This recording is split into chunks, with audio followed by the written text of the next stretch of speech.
Welcome to next exam. आज है 4 सितंबर 2024 और 4 सितंबर 2024 से करंट अफेयर्स के जितने भी इंपॉर्टेंट क्वेश्चन बन सकते हैं सारे हम इस वीडियो में डिस्कस करेंगे और हर क्वेश्चन से रिलेटेड इंपॉर्टेंट फैक्ट भी मैं आपको बताऊंगा। तो आप पूरा वीडियो बहुत ध्यान से देखिए। लास्ट में आपसे क्वेश्चन पूछूंगा, उसका आंसर आपको कमेंट बॉक्स में बताना है।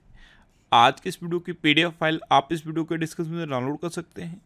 PDF आप हमारे टेलीग्राम ग्रुप से भी डाउनलोड कर सकते हैं। टेलीग्राम ग्रुप पर आपको सारी PDF एक साथ मिल जाएंगी और टेलीग्राम ग्रुप का लिंक मैंने इस वीडियो के डिस्क्रिप्शन में दे दिया है, तो आप उस लिंक पर क्लिक करके टेलीग्राम ग्रुप ज्वाइन कर सकते हैं। तो चलिए स्टार्ट करते हैं। पहला क्वेश्चन है, हाल ही में गगनचुंबी इमारत दिवस कब मनाया गया है? तो अभी 3 सितंबर को गगनचुंबी इमारत दिवस मनाया गया। तो इस क्वेश्चन का बे ऑप्शन सही है। गगनचुंबी इमारत आज के समय का सच है। गगनचुंबी इमारतें अपनी अलग पहचान रखती हैं और इसे सेलिब्रेट करने के लिए हर साल 3 सितंबर को इंटरनेशनल स्काई स्क्रैपर डे मनाया जाता है। आजकल आपने देखा हो मॉडर्न एज में जितनी भी बिल्डिंग्स बन रही, मल्टी स्टोरी बिल्डिंग बन रही, यानी कि गगनचुंबी इमारतें बन रही, इनकी अपनी एक स्पेशलिटी होती है। तो इन्हीं के लिए हर साल 3 सितंबर को ये गगनचुंबी इमारत दिवस मनाया जाता है। अच्छा, अभी 1 सितंबर को इंडिया पोस्ट पेमेंट बैंक का 7वां स्थापना दिवस मनाया गया और 2 सितंबर को विश्व नारियल दिवस मनाया गया। तो सितंबर में अभी तक इतने ही इम्पोर्टेंट डे मनाए गए हैं। अच्छा, मैं आपको बोलता हूँ, डेली मॉर्निंग में उठकर सबसे पहले अपने लिए एक टारगेट फिक्स करो, चाहे छोटा सा ही टारगेट फिक्स करो, लेकिन डेली मॉर्निंग में उठकर सबसे पहले अपने लिए एक टारगेट फिक्स करो और फिर अपना पूरा दिन उस टारगेट को अचीव करने में लगा दो। आपकी लाइफ ऑटोमेटिकली अच्छी हो जाएगी। नेक्स्ट क्वेश्चन है, हाल ही में विश्व बधिर शूटिंग चैंपियनशिप 2024 में भारतीय निशानेबाज अनुया प्रसाद ने कौन सा पदक जीता? तो पहले तो आप ये देखो, ये हैं भारतीय निशानेबाज अनुया प्रसाद। इन्होंने अभी विश्व बधिर शूटिंग चैंपियनशिप 2024 में गोल्ड मेडल जीता है, स्वर्ण पदक। तो इस क्वेश्चन का सी ऑप्शन सही है। अब यहाँ से एक क्वेश्चन ये बन सकता है कि ये विश्व बधिर शूटिंग चैंपियनशिप हुई कहाँ पे है? तो ये जर्मनी में हुई है। कहाँ पे हुई है? जर्मनी में। नेक्स्ट क्वेश्चन है, हाल ही में किसने डूरंड कप 2024 का खिताब जीता? तो north east United football club ने अभी डूरंड कप 2024 का खिताब जीता। तो इस क्वेश्चन का बे ऑप्शन सही है। North east United football club ने मोहन बागान सुपर जायंट्स को हराकर इस बार का डूरंड कप खिताब जीता है। नेक्स्ट क्वेश्चन है, हाल ही में भारतीय नौसेना का P-8I विमान किस देश में अभ्यास वरुण के 27वें संस्करण में भाग लेने के लिए पहुंचा है? तो भारतीय नौसेना का P-8I विमान ये अभी फ्रांस पहुंचा। तो इस क्वेश्चन का बे ऑप्शन सही है। अब फ्रांस, तो ये है मैप में फ्रांस। फ्रांस की कैपिटल क्या है? पेरिस। फ्रांस की करेंसी क्या है? यूरो। और फ्रांस के प्रेजेंट टाइम पे प्रेसिडेंट कौन है? Emmanuel Macron. कौन है? Emmanuel Macron. आपको पता है अभी हेनले पासपोर्ट इंडेक्स 2024 में फ्रांस टॉप पर रहा था और अपना देश भारत 85वें नंबर पर रहा था। डिजिटल वीजा की पेशकश करने वाला पहला यूरोपीय संघ राष्ट्र फ्रांस बना। फ्रांस में तमिल कवि तिरुवल्लुवर की प्रतिमा का उद्घाटन हुआ। फ्रांस ने स्कूलों में महिलाओं के अबाया पोशाक पहनने पर प्रतिबंध लगाया। भारत फ्रांस के मार्सिल में एक नया वाणिज्य दूतावास खोलेगा। प्रधानमंत्री मोदी को फ्रांस के सर्वोच्च सम्मान grand cross of the legion of honour से सम्मानित किया गया। नेक्स्ट क्वेश्चन है, हाल ही में वर्ल्ड बैंक ने 2024-25 में भारत की विकास दर कितने प्रतिशत रहने का अनुमान लगाया?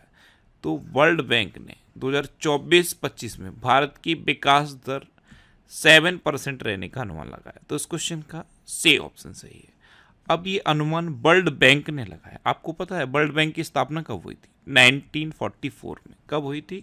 1944 में। इसका हेडक्वार्टर है वॉशिंगटन DC में और इसके प्रेजेंट टाइम पे प्रेसिडेंट हैं अजय बंगा। कौन है?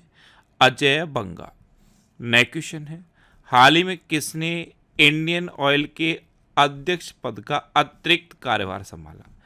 तो ये बे सतीश कुमार ने संभाला है। तो इस क्वेश्चन का बे ऑप्शन सही है। ये हैं बे सतीश कुमार और इन्होंने ही अभी इंडियन ऑयल के अध्यक्ष का अतिरिक्त कार्यभार संभाला है।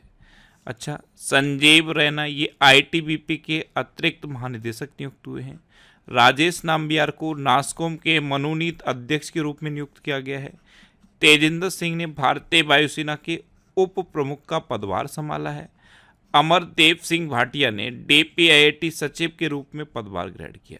और डीपीआईआईटी की फुल फॉर्म क्या है? Department for promotion of industry and internal trade. M Suresh को भारतीय विमानपत्तन प्राधिकरण का अंतरिम अध्यक्ष नियुक्त किया गया।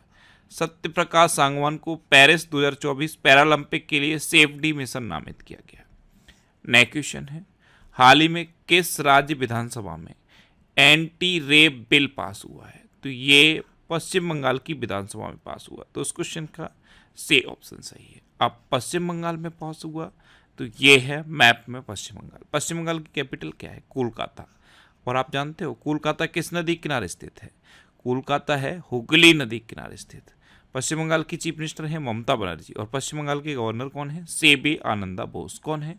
सीबी आनंदा बोस। अच्छा, आईपीएस राजीव कुमार को पश्चिम बंगाल का फिर से डीजीपी नियुक्त किया गया। कलकत्ता हाई कोर्ट ने ट्रांसजेंडर के लिए 1% नौकरी आरक्षण का आदेश दिया। पश्चिम बंगाल ने पोयला बैसाख को अपना राज्य दिवस और बांग्लार माटी बांग्लार जल को राजकीय गीत घोषित किया है। पश्चिम बंगाल के सुंदरबन शहर जलपाईगुड़ी जिले के कालानुनिया चावल और कादियाल साड़ियों को जीआई टैग मिला। 11वां बांग्लादेश पुस्तक मेला ये कोलकाता में हुआ। और पश्चिम बंगाल के ब्रांड एम्बेसडर सौरभ गांगुली बने। नेक्स्ट क्वेश्चन है, हाल ही में आईसीसी की चेतावनी के बाद रूसी राष्ट्रपति किस देश की यात्रा पर पहुंचे हैं? तो आईसीसी यानी कि इंटरनेशनल क्रिमिनल कोर्ट, आपको पता है इंटरनेशनल क्रिमिनल कोर्ट ने रूस के राष्ट्रपति व्लादिमीर पुतिन के खिलाफ 2022 में गिरफ्तारी वारंट निकाला है। यानी कि जितने भी आईसीसी के मेंबर कंट्री हैं, अगर वहाँ पे पुतिन जाते हैं तो इनको अरेस्ट कर लिया जाएगा। और अभी क्या हुआ है? अभी व्लादिमीर पुतिन मंगोलिया गए। और आपको पता है मंगोलिया इंटरनेशनल क्रिमिनल कोर्ट का सदस्य भी है, लेकिन फिर भी मंगोलिया ने पुतिन को अरेस्ट नहीं किया। इवन पुतिन को ग्रांड ऑनर भी दिया है, उनको ग्रैंड सैल्यूट ग्रैंड ऑनर दिया, यानी कि एक अलग रेस्पेक्ट दिया और आईसीसी की चेतावनी को दरकिनार कर दिया। तो इस क्वेश्चन का बे ऑप्शन सही है। तो मंगोलिया ने व्लादिमीर पुतिन का स्वागत किया है और इनको गार्ड ऑफ ऑनर भी दिया है। अब मंगोलिया, तो ये है मैप में मंगोलिया। मंगोलिया की कैपिटल क्या है? Ulaanbaatar. मंगोलिया की करेंसी क्या है? Mongolian togrog. और मंगोलिया के प्रेजेंट टाइम पे प्रेसिडेंट कौन है? Ukhnaagiin Khurelsukh. कौन है? Ukhnaagiin Khurelsukh. नेक्स्ट क्वेश्चन है, हाल ही में किस राज्य के मुख्यमंत्री ने सशस्त्र बल उत्सव का उद्घाटन किया? तो उत्तर प्रदेश के मुख्यमंत्री योगी आदित्यनाथ ने अभी लखनऊ में सशस्त्र बल उत्सव का उद्घाटन किया। तो इस क्वेश्चन का सी ऑप्शन सही है। अब उत्तर प्रदेश के मुख्यमंत्री ने किया तो ये है मैप में उत्तर प्रदेश। उत्तर प्रदेश की कैपिटल क्या है? लखनऊ। उत्तर प्रदेश के चीफ मिनिस्टर हैं योगी आदित्यनाथ और उत्तर प्रदेश की गवर्नर हैं आनंदीबेन पटेल। अच्छा, उत्तर प्रदेश का राजकीय पशु है बारहसिंगा, राजकीय पक्षी है सारस या खरगोश, राजकीय पुष्प है पलाश और राजकीय वृक्ष है अशोक का वृक्ष। अच्छा, मैं आपको हमेशा बताता हूँ, अभी उत्तर प्रदेश का राजकीय जलीय पशु भी घोषित कर दिया गया है। किसे घोषित किया गया है? गैंगेटिक डॉल्फिन को। अच्छा, टाटा पावर ने उत्तर प्रदेश में घर घर सोलर पहल शुरू की। उत्तर प्रदेश सरकार नेपाल सीमा पर मित्र वन स्थापित करेगी। भारत में संपीड़ित बायोगैस उत्पादन में उत्तर प्रदेश टॉप पर रहा। उत्तर प्रदेश में विश्व का पहला एशियाई किंग वल्चर प्रजनन केंद्र स्थापित किया जाएगा। उत्तर प्रदेश की ई रिक्शा चालक आरती को यूके के महिला सशक्तिकरण पुरस्कार से सम्मानित किया गया। खेलो इंडिया अस्मिता बुसु लीग ये उत्तर प्रदेश में शुरू हुई।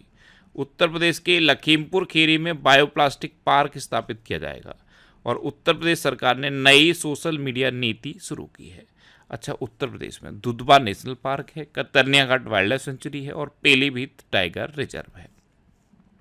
नेक्स्ट क्वेश्चन है, 12 दिवसीय राष्ट्रीय कैडेट कोर थल सैनिक शिविर कहाँ शुरू हुआ है? तो ये नई दिल्ली में शुरू हुआ। तो इस क्वेश्चन का बे ऑप्शन सही है। ये एनसीसी यानी कि नेशनल कैडेट कोर का 12 दिवसीय थल सैनिक शिविर है और ये नई दिल्ली में शुरू हुआ है। नेक्स्ट क्वेश्चन है, प्रधानमंत्री मोदी ने किस देश में भारतीय दूतावास के नए कार्यालय का उद्घाटन किया? तो आपको पता है अभी हमारे प्रधानमंत्री ब्रुनेई की यात्रा पर गए हैं और ब्रुनेई के बाद सिंगापुर जाएंगे। तो ब्रुनेई में प्रधानमंत्री मोदी ने भारतीय दूतावास के नए कार्यालय का उद्घाटन किया। तो इस क्वेश्चन का सी ऑप्शन सही है। अब ब्रुनेई में किया तो ब्रुनेई मैप में भी तो पता होना चाहिए। ध्यान से देखो, ये है मैप में ब्रुनेई। क्या है? ब्रुनेई। ये मैंने यहाँ पे इमेज लगा दी है। इस तरह का ब्रुनेई का मैप है। यहाँ बहुत छोटा दिख रहा है इसलिए मैंने अलग से इमेज लगा दी। ब्रुनेई की कैपिटल क्या है? बंदर सेरी बेगवान। और ब्रुनेई करेंसी क्या है? Brunei dollar. और ब्रुनेई के प्रेजेंट टाइम पे प्राइम मिनिस्टर या सुल्तान कौन है? Hassanal Bolkiah. कौन है? Hassanal Bolkiah. ये हैं ब्रुनेई के सुल्तान हसनल बोलकिया और ये बहुत रिच सुल्तान है। इनके पास सोने की गाड़ी है, यानी कि जिस गाड़ी में चलते हैं वो सोने की है। और ऐसा भी कहा जाता है कि इनके पास पूरा का पूरा प्लेन सोने का है। तो ब्रुनेई के सुल्तान को बहुत रिच माना जाता है। अभी प्रधानमंत्री मोदी ब्रुनेई गए हुए हैं और ब्रुनेई के बाद कहाँ जाएंगे? सिंगापुर। नेक्स्ट क्वेश्चन है, हाल ही में उत्तर प्रदेश सरकार कहाँ वैदिक 3D संग्रहालय का निर्माण कराएगी? तो अभी वाराणसी में संपूर्णानंद संस्कृत विश्वविद्यालय में उत्तर प्रदेश सरकार वैदिक 3D संग्रहालय का निर्माण कराएगी। तो इस क्वेश्चन का ए ऑप्शन सही है। नेक्स्ट क्वेश्चन है, हाल ही में मेजर जनरल जारकेन गैमलिन ने किस राज्य के मुख्य सूचना आयुक्त के रूप में पदभार संभाला है? तो ये रिटायर्ड मेजर जनरल जारकेन गैमलिन हैं। ये हैं मेजर जनरल जारकेन गैमलिन। इन्होंने अभी अरुणाचल प्रदेश के मुख्य सूचना आयुक्त के रूप में पदभार संभाला। तो इस क्वेश्चन का बी ऑप्शन सही है। अब अरुणाचल प्रदेश, तो ये है मैप में अरुणाचल प्रदेश। अरुणाचल प्रदेश की कैपिटल क्या है? ईटानगर। अरुणाचल प्रदेश की चीफ मिनिस्टर कौन है? पेमा खांडू। और अरुणाचल प्रदेश की गवर्नर कौन है? केटी परनायक। और केटी परनायक ने ही इनको शपथ दिलाई है।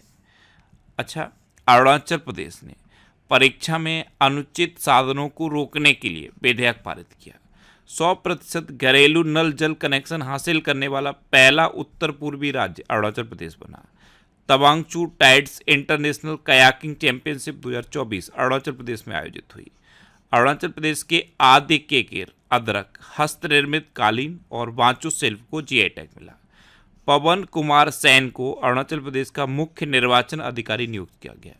वार्षिक सार अमरतला तोगरिया महोत्सव ये अरुणाचल प्रदेश में मनाया गया। और अरुणाचल प्रदेश के मंत्रिमंडल ने विशेष बाघ सुरक्षा बल को मंजूरी दी। नेक्स्ट क्वेश्चन है, हाल ही में उमेश उपाध्याय का निधन हुआ है, वे कौन थे? तो उमेश उपाध्याय ये एक पत्रकार थे और लेखक भी थे। अभी 64 वर्ष की उम्र में इनका निधन हो गया। तो इस क्वेश्चन का सी ऑप्शन सही है। नेक्स्ट क्वेश्चन है, हाल ही में भारत के बाहर कहाँ आईआईटी दिल्ली के नए परिसर का उद्घाटन हुआ? तो भारत के बाहर आईआईटी दिल्ली के कैंपस का उद्घाटन अबू धाबी में हुआ है। कहाँ पे हुआ है? अबू धाबी में। तो इस क्वेश्चन का बी ऑप्शन सही है। अब लास्ट वीडियो के क्वेश्चन का आंसर। लास्ट वीडियो में मैंने आपसे क्वेश्चन पूछा था कि किसने सर्वोच्च न्यायालय के नए ध्वज और प्रतीक चिन्ह का अनावरण किया? तो हमारी राष्ट्रपति द्रौपदी मुर्मू ने सर्वोच्च न्यायालय के नए ध्वज और प्रतीक चिन्ह का अनावरण किया। यानी कि इस क्वेश्चन का सी ऑप्शन सही था और लगभग सभी स्टूडेंट ने इसका आंसर सही दिया। मोस्टली स्टूडेंट ने इसके बारे में डिटेल में लिखा। मैं आपको एक बार फिर बोलूँगा, क्वेश्चन के बारे में आपको जितना ज़्यादा से ज़्यादा पता हो आप लिखा करो, क्योंकि जो चीज़ें आप लिख देते हो फिर उन्हें आप कभी नहीं भूलते। अब आपके लिए रिवीजन के क्वेश्चन। अभी वैश्विक संपत्ति मूल्य सूचकांक में मनीला टॉप पर रहा। भारत में सर्वाधिक EV चार्जिंग स्टेशनों के साथ कर्नाटक टॉप पर रहा।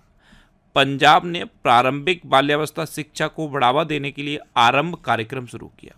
भारत की दूसरी परमाणु पनडुब्बी INS अरिघात को विशाखापट्टनम में भारतीय नौसेना में शामिल किया गया। सतीश कुमार को रेलवे बोर्ड का अध्यक्ष और CEO नियुक्त किया गया। श्रीलंका ने भारत सहित 35 देशों को वीजा मुक्त प्रवेश की अनुमति दी। सांस्कृतिक उत्सव कसूर रेबाज ये जम्मू कश्मीर में संपन्न हुआ। सत्य प्रकाश सांगवान को पेरिस 2024 पैरालंपिक के लिए सेफ डी मिशन नामित किया गया। बोइंग ने केली आर्टवर्क को अपना नया अध्यक्ष और CEO नियुक्त किया। नीदरलैंड ऊबर पर 290 मिलियन यूरो का जुर्माना लगाएगा। जापान के निर्देशक हायाओ मियाजाकी को रेमन मैग्सेसे पुरस्कार से सम्मानित किया गया। ईरान में फतेह में मोहजेरानी को पहली महिला सरकारी प्रवक्ता के रूप में नियुक्त किया गया। हिमाचल प्रदेश सरकार ने मुख्यमंत्री सुख शिक्षा योजना को मंजूरी दी। डेरियस बिसर ने T20 इंटरनेशनल क्रिकेट में एक ओवर में सर्वाधिक 39 रन बनाने का रिकॉर्ड बनाया। हुरून इंडिया रिच लिस्ट के अनुसार अरबपतियों की संख्या के मामले में न्यूयॉर्क टॉप पर है। बीपीसीएल ने बिहार में ड्रोन आधारित वन रोपण परियोजना शुरू की है और बोत्सवाना में दुनिया का दूसरा सबसे बड़ा हीरा मिला है। ये 2492 कैरेट का है। अब आपके लिए आज का क्वेश्चन है, किस देश के राष्ट्रपति को ओलंपिक ऑर्डर से सम्मानित किया गया? 4 ऑप्शन दिए गए हैं, इनमें से आपको अपना आंसर बताना है। और इसके अलावा हम हमारे फेसबुक पेज पर previous year question daily post करते हैं, तो आप फेसबुक पर नेक्स्ट एग्जाम सर्च करके हमारा फेसबुक पेज ज्वाइन कर सकते हैं, क्योंकि प्रीवियस ईयर क्वेश्चन आपको बहुत हेल्प करते हैं। अगर आपको किसी क्वेश्चन में कोई डाउट होता है या आपको अपने करियर से रिलेटेड भी कोई प्रॉब्लम है, तो आप इंस्टाग्राम, फेसबुक और एक्स पर इंद्रेश आरसी सर्च करके आप मेरे साथ जुड़ सकते हैं और कोई भी डाउट, कोई भी confusion without any hesitation discuss कर सकते हैं। तो ये था आज का हमारा करंट अफेयर्स का वीडियो। आपको ये वीडियो कैसा लगा प्लीज़ कमेंट बॉक्स में ज़रूर बताना। और अगर अभी तक भी आपने हमारे इस चैनल को सब्सक्राइब नहीं किया है तो इससे आप सब्सक्राइब कर लीजिए। आपको इस चैनल से निश्चित ही मदद मिलेगी। जब भी आपसे सब्सक्राइब करेंगे तो बराबर में एक बेल आइकन बन के आएगा, आप उस बेल आइकन पर जरूर क्लिक कर लें, जिससे कि आपको डेली मॉर्निंग में करंट अफेयर्स की वीडियो मिलती रहे। Next exam always with you. Thanks for watching.